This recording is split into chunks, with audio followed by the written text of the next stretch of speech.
Golden rule of success में मैं आपसे आज बात करने जा रहा हूं। सबसे पहला रूल है, ये 4 खंभों पर टिका हुआ है। पहला, यूपीएससी में हार्ड एंड स्मार्ट वर्क। पहले हम सुनते थे हार्ड वर्क करना है, स्मार्ट वर्क की तरफ। जैसे स्मार्ट वर्क में अगर आज मैं बात करूं तो आपको अच्छी जो है, जैसे अभी हम यहां बात कर रहे हैं, तो मैंने उस दिन भी आपको बताया था कि आपको पैसिव स्टडी नहीं करनी है, आपको एक्टिव स्टडी करनी है। मैं बोल रहा हूं, आप सुन रहे हैं। हो सकता है आपने कहा शायद कुछ चमत्कारी चीज बताए, लेकिन एक स्टूडेंट ऐसा होगा जिसका पेन मेरे साथ चल रहा होगा, वो एक पेपर लेगा और मेरे थॉट्स को वो क्या करेगा, वो अपने पेपर पे लाने की कोशिश करेगा। जिन स्टूडेंट ने ये करने की आदत डाली, शुरुआत में कष्ट होगा, मुझे भी हुआ था, ठीक है, और लेकिन धीरे धीरे क्या होगा, कोई भी आदत को बनने में कुछ समय लगता है, 1 महीना 2 महीना समय लगता है, जहां पर आप उसको बार बार इतनी बार करते हो कि वो आपकी आदत का हिस्सा हो जाता है। तो ऐसा करते हुए आप अपने व्यक्तित्व में परिवर्तन करने जा रहे हैं। कोई मजाक बात नहीं है। आदमी मकान का जो है नक्शा बदल सकता है, आदमी सड़कों का नाम बदल सकता है, डायरेक्शन बदल सकता है, जिले का नाम बदला जा सकता है, लेकिन व्यक्तित्व में बदलाव करना सबसे कठिन काम होता है, बहुत समय इसमें लगता है। तो अभी हमें क्या करना है, एक्टिव स्टडी की तरफ जाना। और स्मार्ट वर्क का मतलब मेरे नोट्स, मेरी राइटिंग, मुझे याद करने का तरीका, ये सब मेरा बहुत स्मार्टर होना चाहिए, बहुत स्मार्टर होना चाहिए। Hard and smart work. Next one, patience. ठीक है, आपके पास बहुत धैर्य होना चाहिए, क्योंकि इस एग्जाम में पेशेंस की कहानी बहुत बड़ी है। मेरे जितने भी स्टूडेंट इस बार सेलेक्ट, उसमें कुछ स्टूडेंट की कहानी ऐसी रही है जो 2013 से इम्तिहान देते चले आ रहे हो, लगातार फेल होते होते होते होते 2019 का जो फाइनल रिजल्ट आता है 2020 में, तब जाकर वो आईएएस बन पाते हैं। इतना लंबा धैर्य, इतना लंबा पेशेंस, इतनी लंबी हार, ठीक है, उसको भी अगर आप नहीं स्वीकार कर पाते हो तो यूपीएससी में आपके लिए जगह नहीं है। एक बार में कोई यहां अच्छा आंसर नहीं लिख पाता, एक बार में आपका ऑप्शन तैयार नहीं होता, एक बार में आपके एस्से प्रिपेयर नहीं होते, आपको बार बार करना पड़ता है। और एक बात याद रखिएगा, आपको हमेशा ये रखना पड़ेगा याद कि कितने भी बुरे हालात हो जाए, मुझे अपने सपने नहीं छोड़ने हैं। मुझे जिस बात के लिए मेरे पैर आगे बढ़ गए हैं, मैंने सोच समझ के निर्णय लिया था। किसी ने मेरी कनपटी में बंदूक रख के नहीं कहा था कि भाई तुम्हें यूपीएससी देना है। तो अगर मेरा निर्णय है तो मुझे अब इसके लिए अपना सर्वस्व झोंक देना है। यूपीएससी और नथिंग, या तो यूपीएससी या कुछ नहीं, इस तरह की भावना के साथ इसमें आप उतर जाते हैं। Next one, intelligence. आपको लगातार, इंटेलिजेंस का मतलब ये नहीं है कि आप कितने बुद्धिमान यहां बने जा रहे हैं। इंटेलिजेंस का मतलब होता है, ये इंटेलिजेंस का शब्द जो निकल कर आता है, वो निकल कर आता है आप कितना ज्यादा सूचनाओं के साथ जो है वो आप ओतप्रोत है। अगर आज सुबह 10 बजे से ये क्लास हो रही है और आपके सभी के घर में न्यूज़पेपर आ गया होगा या डिजिटल आज हर चीज उपलब्ध है, कितने लोगों ने न्यूज़पेपर को आज सर्वे कर लिया, न्यूज़पेपर को आपने ध्यान से देख लिया, किस विषय पे बात हुई है, हेडलाइन क्या थी आपकी, उसका मुख्य मकसद क्या था, आज का क्या प्रमुख खबरें रही हैं, जिसके बारे में आज आप मुझसे शेयर कर सकते हो। पहले पेज की, दूसरे पेज की, तीसरे पेज की, 5वें, 7वें, 10वें पेज की क्या जो है वो खबरें रही हैं आज की डेट में। अगर आप ये कहेंगे साहब मेरे यहाँ न्यूज़पेपर नहीं आता या मुझे न्यूज़पेपर, तो ये सरासर जो है वो गलत है। यहां तक कि एक ऐसी भी खबर थी कि बहुत बूढ़ी अम्मा जो है वो डिजिटल ई पेपर पढ़ रही है, क्योंकि जो है कोविड में उनको पेपर नहीं मिल रहा है। तो अगर जो है वो इतनी बूढ़ी एक महिला अगर वो ई पेपर पढ़ रही है, वो लैपटॉप पे जो है वो अखबार पढ़ रही है, जिनकी आंखें इतनी अच्छी काम नहीं करती हैं, तो हम में आप में क्या कमी है? हम क्यों बहाने ढूंढ रहे हैं? हम क्यों ऐसे रास्ते ढूंढ रहे हैं जो हमें गलत रास्ते की तरफ लेकर जाएगा? तो निश्चित रूप से आपको क्या करना है दोस्तों, आपको अपना बेस्ट परफॉर्म करना है। कैसे परफॉर्म करना है? आपको एक बात याद रखिएगा कि सबसे पहले आपको अपनी इंटेलिजेंस, यानी यहां पर आपके पास जो है वो सूचनाओं के साथ आपका आदान प्रदान होते रहना चाहिए। क्या मेरे प्रधानमंत्री ने कहा देश में विरोध क्यों हो रहा है, क्या अंतर्राष्ट्रीय मंच पे चल रहा है, यूनाइटेड नेशन के 75वें अधिवेशन में क्या कहा, आपको इन सब विषयों के विषय में आपको बहुत जागरूक होना पड़ेगा। ये है यहां, ये मतलब नहीं कि आप बचपन से कितना तेजूलाल थे, यहां मतलब है कि आपके अंदर जिज्ञासा कितनी है, आप कितना अच्छा कर सकते हैं। And next one, commitment. मैंने पहले दिन ही कहा था, you are interested but not committed. तो कमिटमेंट के बिना तो कोई रिश्ता नहीं चलता, पति पत्नी का, प्रेमी प्रेमिका का, ठीक है, माता पिता, किसी का भी रिश्ता जो है वो बिना कमिटमेंट के नहीं चल सकता। तो तुम यूपीएससी के साथ क्या निभाओगे, जिसका जो है जीवन मरण, तुम्हारे मरने के बाद भी तुम्हारा पद लिखा जाएगा, भूतपूर्व आईएएस, भूतपूर्व आईपीएस, भूतपूर्व डीजीपी। जब ये तुम्हारे साथ तुम्हारे मृत्यु के बाद भी चलेगा, तो इससे बड़ा रिश्ता किसके साथ हो सकता है? तो तुम इसके साथ कैसे जो बेवफाई कर सकते हो? अगर पूरा जीवन समर्पित करना है, सारी चीज अगर करनी है, तो इसमें आपको यहां लेकर आना पड़ेगा। ये दोस्तों, ये वो 4 पिलर रहे जो अपनी जिंदगी में आप बांध लीजिए कि मुझे हार्ड और स्मार्ट वर्क करना है, पेशेंस रखना है, घबराना नहीं है, ठीक है, घबराना नहीं है। फेलियर आया कोई बात नहीं, it's a part of my process. Failure का मतलब क्या होता है? First attempt in learning. अभी मैं सीखना शुरू किया है, अभी मुझे सीखने का तरीका था, मेरे से गलती क्या हुई है, मेरे सफलता के तरीके क्या होंगे, यही फेल होता है। और इससे ज्यादा फेल की कोई ना हैसियत है, ना इसका कोई और मतलब है।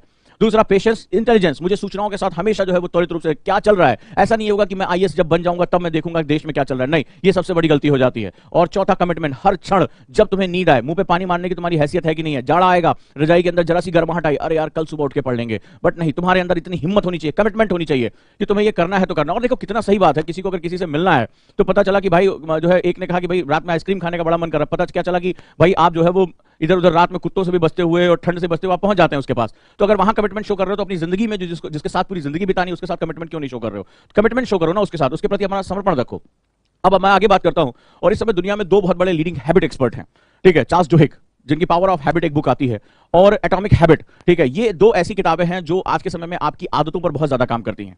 हमने लक्ष्य बना लिया, हमने इससे पहले लक्ष्य बनाया कि मुझे आईएएस बनना है, मुझे आईपीएस बनना है, और आपने अपने पूरे लक्ष्य को तैयार कर लिया। पर सवाल है कि ये दोनों जो है राइटर अपनी किताब में कहते हैं कि साहब केवल लक्ष्य बनाने से कुछ नहीं होता, केवल एक भार आ जाता है कि मुझे आईएएस बनना है। लेकिन अगर आपको अपने लक्ष्य तक पहुंचना है तो आपको सिस्टम बनाना पड़ेगा। क्या मैंने कहा? लक्ष्य बनाने से ज्यादा महत्वपूर्ण सिस्टम की स्थापना करनी होती है, तंत्र की स्थापना करनी होती है, सिस्टम को डेवलप करना होता है। अब आप कहेंगे साहब हमें तो यह सिखाया गया था कि लक्ष्य बनाना सबसे जरूरी होता है। लक्ष्य तो आपने बना लिया, लेकिन अगर आप सिस्टम उसको नहीं बना पा रहे, उसको पाऊंगा कैसे, तो आप कभी भी जो है वो अपने लक्ष्य तक नहीं पहुंच पाएंगे। कौन सा स्टूडेंट ऐसा होगा जो ये कहता होगा साहब मैं तो इसलिए पढ़ रहा हूं कि मुझे आईएएस नहीं बनना? नहीं, सभी कहते हैं, अपने कमरे में सभी लोग लिख के रखते हैं, लेकिन कुछ ही लोग सफल हो पाते हैं। वो कौन लोग होते हैं, आज आपको पता होना चाहिए। वो लोग होते हैं जो लक्ष्य बनाने से साथ साथ अपने सिस्टम को डेवलप करते हैं। अब मैं समझता हूं और आपको समझाता हूं कि सिस्टम क्या होता है, तंत्र कैसे कार्य करता है। हमारा जो सिस्टम होता है वो हमारी हैबिट्स के साथ जुड़ा होता है, आदतों के साथ। जैसे अगर आपको रोज पढ़ने के लिए स्ट्रगल करना पड़े, यार मैंने टाइम टेबल में लिख रखा है 10 बजे पढ़ूंगा, और पता चला कि आपकी बॉडी जो है वो सपोर्ट नहीं करे, आपको नींद आ रही है, आप कभी 10 बजे पढ़ते हो, कभी 12 बजे पढ़ते हो, कभी 2 बजे आपका मन, तो you are not going to develop a system. छोटी छोटी चीजों से उन्होंने एक बताया कि सिस्टम का डेवलपमेंट होता है। ये छोटी छोटी चीजें मिलती हैं और कंपाउंड इफेक्ट, क्या मैंने बताया, कंपाउंड इफेक्ट का निर्माण करती हैं। ये छोटी छोटी, इसको 1% चेंज भी कहते हैं, और इन छोटी छोटी चीजों से सिस्टम का निर्माण होता है, और सिस्टम के निर्माण से आप अपने आप ही लक्ष्य तक पहुंच जाते हैं। आपको चिंता करने की आवश्यकता नहीं कि आपका लक्ष्य आईएएस है, आईपीएस है, यूपीएससी है, या कोई और एग्जाम है। आप अपने सिस्टम पर फोकस करिए। बहुत गूढ़ बात कर रहा हूं, इन दोनों विद्वानों को पढ़ने के बाद, इन पर रिसर्च करने के बाद मैं आपसे बात कर रहा हूं कि जब आप अपने सिस्टम का डेवलपमेंट करते हैं तो धीरे धीरे आप क्या होता है, आप अपने आप ऑटोमेटिकली गोल्स की तरफ चले जाते हैं। सिस्टम, आप तंत्र को क्या होता है, तंत्र हमारी आदतें होती हैं। ठीक है, अब जैसे कोई व्यक्ति, मैं आपको बताता हूं, कोई व्यक्ति उसको आदत है कि भाई खाना खाने के बाद मीठा खाना ही है, एक्सरसाइज नहीं करनी, धीरे धीरे क्या होगा, वजन बढ़ता चला जाएगा। या स्ट्रेस लेना है, नींद कम आ रही है, तो क्या होगा, इससे आपका वजन बढ़ता चला जाएगा। या अगर आपको ऐसी हैबिट्स हैं जैसे हेल्दी हैबिट्स कि भाई उसको डेली एक्सरसाइज करना है, जैसे आज की डेट में आप अक्षय कुमार को देखिए, तो अक्षय कुमार को आज सबसे फिटेस्ट जो है वो आज एक्टर कहा जाता है। इतनी उम्र में भी वो जो है लगातार फिल्में कर रहे हैं, सबसे ज्यादा फिल्में कर रहे हैं, लेकिन आज भी जो उनकी हैबिट्स, अगर आप उनको देखो, सुबह 4 बजे उठ जाना, 2 घंटे एक्सरसाइज करना, ये सालों से उन्होंने हैबिट डेवलप कर रखा है। तो नतीजा क्या हो रहा है कि जहां उनकी उम्र के और जो आपके एक्टर है वो गायब हो गए, उनका नाम भी किसी को याद नहीं, और आज वो सबसे ज्यादा बिजी एक्टर में। ऐसे ही अमिताभ बच्चन साहब, अमिताभ बच्चन सोचिए, इतने जटिल ऑपरेशन और इतने सब कुछ, आज भी वो दुनिया में किसी अन्य एक्टर से बहुत ज्यादा बिजी हैं। इस उम्र में जब लोग रिटायरमेंट ले लेते हैं, हमारे यहाँ जो है वो घर में बैठ जाते हैं, पेपर पढ़ते हैं, उस समय अमिताभ बच्चन के साहब के पास जो है बात करने की फुर्सत नहीं, वो इतना ज्यादा एक्टिव है। क्यों एक्टिव है? ऐसा नहीं है कि उनको कोई जो है वरदान में मिला, उनके साथ के बहुत से एक्टर बहुत मोटे हो गए हैं, घर में बैठ गए हैं, लेकिन आज भी उनकी फिटनेस, उनकी एनर्जी लेवल उतना ही बना हुआ है, और वो आज भी उतने ही चैलेंजिंग रोल करते चले जा रहे हैं। उसका कारण है कि उनका, मैंने जब पढ़ा एक बार उनके बारे में, तो उन्होंने कहा कि मैं एक सिस्टम फॉलो करता हूं, मैं अपनी आदतों पर, खान पान, मेरा रहन सहन, मेरा जो है ध्यान, मेडिटेशन,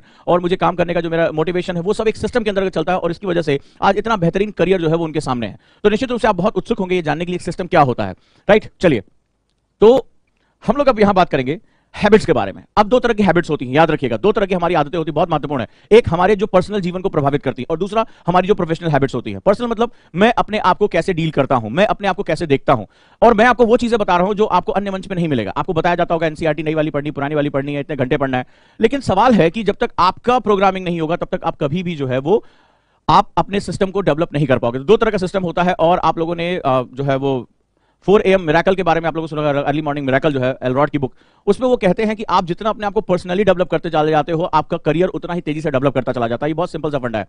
तो कुछ पर्सनल हैबिट्स, जैसे अगर हम बात करें, तो कुछ पर्सनल हैबिट आप अपने हिसाब से चुन सकते हैं। जैसे लगातार जैसे यूपीएससी में स्टूडेंट आता है तो वो सबसे पहले क्या गिव अप करता है, वो अपना फूडिंग हैबिट और अपनी एक्सरसाइज हैबिट सबसे पहले गिव अप कर देता है। उसको लगता है जब मैं आईएएस बन जाऊंगा तब मैं एक्सरसाइज करूंगा, ठीक है, और यही उससे सबसे बड़ी गलती होती है। जैसे एक्सरसाइज, योगा, एरोबिक्स, टहलना, तो वो सोचता है कि इनका हमारी लाइफ में कोई महत्व नहीं, बट वो भूल जाता है कि इसका सबसे ज्यादा महत्व अब बढ़ जाता है। क्यों? क्योंकि जो आप एक्सरसाइज करते हैं किसी फॉर्म में, ये मैं नहीं कह रहा हूं आप जिम जाएं, आप एरोबिक्स करें, आपको वो एक्सरसाइज चुननी है जिसकी वजह से आपका ब्लड सर्कुलेशन बहुत अच्छा हो, ठीक है, और आपके माइंड को ज्यादा से ज्यादा ऑक्सीजन सप्लाई हो। तो आप चाहे वो योगा का फॉर्म हो गया, चाहे वो आपका एरोबिक्स का फॉर्म हो गया, चाहे आपकी रनिंग हो गई, सिंपल सी, बिना इक्विपमेंट्स के, बिना किसी औजार के जो है आप एक्सरसाइज कर सकें। इसका सबसे बड़ा मकसद होता है आपकी ब्लड सर्कुलेशन को मेंटेन करके रखना। अब आप कहेंगे ब्लड सर्कुलेशन की क्या जरूरत है, ये जो ऊपर बैठी हुई ना मशीन, इसको आपकी सबसे ज्यादा ऑक्सीजन की आवश्यकता पड़ती है। अगर ये थक गया तो किताब आपके सामने खुली होगी, लेकिन आपको इसमें से कुछ याद नहीं होगा, आपके सामने आप कुर्सी पर बैठे होगे लेकिन आपका कोई आउटपुट नहीं आएगा। एक्सरसाइज का दूसरा सबसे बड़ा गुण होता है वो हमारी फेशिया मसल्स को टाइट होने से रोकता है। जी हां, फेशिया मसल्स हमारे इस न्यूरल नेटवर्क से शुरू होकर हमारी एड़ी तक जाती है। ये वो मसल्स होती है जब हम बहुत देर तक कुर्सी पर बैठते हैं, या हम जो है वो बैठ के पढ़ने की हमारी आदत है, जो धीरे धीरे क्या होती है, कॉन्ट्रैक्ट होनी शुरू हो जाती है। जब ये कॉन्ट्रैक्ट यानी सिकुड़ती है, कड़ी होती है, तो इसमें ब्लड सर्कुलेशन काफी कम हो जाता है। नतीजा क्या होता है, हमें कमर का दर्द, हमें जो है गर्दन का दर्द, हमारी थाइज में पेन, एड़ी में पेन, और हम ऐसा अगर कुर्सी पर 45 मिनट 50 मिनट बैठे तो हमें बहुत ज्यादा थकावट, शरीर टूटना ये होता होगा। और हमें तो यहाँ 12-12 घंटे पढ़ने हैं, हमें अपने आप को एनर्जेटिक रखना, और हम क्या करते हैं, हमें ये पता ही नहीं होता हमारी बॉडी के अंदर क्या चीजें चल रही हैं। तीसरा जो सबसे बड़ी बात होती है, जब आप एक्सरसाइज करते हो तो आपका पसीना निकलता है, और जब आपका पसीना निकलता है तो आपकी बॉडी डिटॉक्स होती है। एक बंद कमरे में बैठे हो, सूरज की रोशनी से आपको कोई लेना देना नहीं है, तो जब आप एक्सरसाइज करते हो तो आपकी बॉडी डिटॉक्स होती है, और डिटॉक्स में जो आपके हानिकारक तत्व, जो फ्री रेडिकल्स हैं, वो बाहर निकल जाते हैं। आपको लगेगा ये कुछ नहीं है, लेकिन जैसे जैसे आपका एग्जाम पास आएगा आपकी बीमारियां बढ़ती चली जाएंगी, आपकी तबियत खराब होगी, आपके शरीर में पेन होगा, और आपका जो पढ़ाई में मन नहीं लगेगा, आप बैठे होगे लेकिन सुस्ती आ रही होगी, जमाई आ रही होगी, आपका दिमाग जो घूम रहा होगा। ये बहुत महत्वपूर्ण चीजें होती हैं, और उस समय आप अपनी बात कहो किससे? आप अपने पिता से भी नहीं कह सकते, ठीक है, उनको लगेगा कि आप बहाने बना रहे हो, और बहुत से बच्चे इसी वजह से एग्जाम को छोड़ देते। तो आपको क्या करना होगा, आपको अपनी लाइफ में 30 मिनट्स, याद रखिएगा 30 मिनट्स आपको एक्सरसाइज के लिए निकालना है। चाहे आप इंडोर करें, योग करें, ठीक है, अपनी रीढ़ की हड्डी, अपनी स्पाइन पर बहुत फोकस करें, प्राणायाम करें, आप गहरी सांसें लें। आपको ये दिमाग में रखना है कि इसका मतलब ये नहीं मुझे बॉडी को फिट करना है, ठीक है, वो अपने आप फिट हो जाएगी। आपको अपने माइंड को फिट करके रखना है। अगर आप अपने माइंड को अपने प्रॉपर जो है वो ऑक्सीजन सप्लाई नहीं दी, तो मैंने देखा बच्चे ऐसे बैठे भी होते हैं, सर मुझे बैठना है, कुर्सी पे बैठना है, लेकिन क्या चल रहा है, क्या पढ़ा उन्हें कुछ याद ही नहीं होता। और आप ये मानते होंगे शायद आपके साथ कभी ना कभी ऐसा हुआ होगा। सो 30 मिनट्स ये इन्वेस्टमेंट है, आपको देना ही पड़ेगा। नहीं तो बहुत से बच्चे मैंने देखा लास्ट में जब एग्जाम टाइम आता है, जब स्ट्रेस बहुत बढ़ जाता है जनवरी फरवरी के बाद, तो वो एग्जाम छोड़ने की तैयारी कर लेते हैं। सर मुझे अक्सर बुखार रहता है, सर मुझे बहुत दर्द हो रहा है, सर मुझे बताइए बहुत चक्कर सा आ रहा है, बॉडी जो है टूट रही है। वो ये नहीं जानते हैं कि उन्होंने कितनी बर्बाद किया अपने शरीर को, जो उसके पास पहले से था उसको निचोड़ा, और अब जब एग्जाम में लड़ने का समय आ रहा है, जब अंतिम युद्ध लड़ना है, तो सिपाही जो है वो क्या हुआ, निढाल हो गया। तो यही कारण है कि 13 लाख लोग फॉर्म भरते हैं और लगभग 6 लाख लोग ही एग्जाम सेंटर तक जाते हैं। 6 लाख लोग जिन्होंने एग्जाम देने का वादा किया था वो एग्जाम छोड़ देते हैं, और उसमें सबसे बड़ा कारण यही होता है। तो क्या करना है आज से, आप चाहे अपने किसी भी रूप में, आप रनिंग करते हो, योगा करते हो, एरोबिक्स करते हो, डांस करते हो, कुछ भी करिए, लेकिन आपको 3 चीजें, आपके फेफड़े ज्यादा से ज्यादा ऑक्सीजन लेने के लिए मजबूर, मतलब आपको बहुत तेजी से सांस लेना हो, पहली बात तो ये, ठीक है, और कोशिश करिए कि बाहर मत जाइए, इंडोर ही करिए अभी। और दूसरा, आपकी स्वेटिंग होनी चाहिए, पसीना आना चाहिए आपको, ताकि डिटॉक्स हो आपकी बॉडी। और तीसरा, आपको हमेशा जब भी आप कभी टहलेंगे, एक्सरसाइज करेंगे, तो आपकी बॉडी में एक हार्मोन्स निकलता है, आपको पता होना चाहिए। वो हार्मोन आपको बहुत खुश फील कराएगा। आप मेरे कहने पे 1 हफ्ते एक्सरसाइज करिए, डायरी में लिखिए। जब आप नहीं करते हैं तब आपका मूड क्या होता है, जब आप करते हैं तब आपका मूड क्या होता है, और आप देखेंगे आप बहुत खुश महसूस करते हैं। और ये खुशी जो होती है आगे हमें जो है बहुत प्रेरित करती है हमें अच्छा करने के लिए। ये बहुत बड़ा अंतर होता है, शायद आपको ये नहीं पता चलेगा। आप मोटिवेशन ढूंढ रहे हो, आप जाकर मोटिवेशन वीडियो देख रहे हो, लेकिन आपका मोटिवेशन आपके अंदर है। आप अपने हार्मोनल सेटअप को अगर नहीं ठीक कर पाओगे तो फिर क्या होगा, आपको अवसाद आएगा, सुस्ती आएगी, नींद आएगी, खुद को गालियां देते हो, मुझसे नहीं हो पाएगा, लगता है मैंने कोई गलत करियर चुन लिया। नहीं, आप बिल्कुल सही हो, बस आपकी प्रोग्रामिंग गलत है। तो आपको क्या करना होगा, अपनी प्रोग्रामिंग को बेस्ट बनाकर रखना होगा।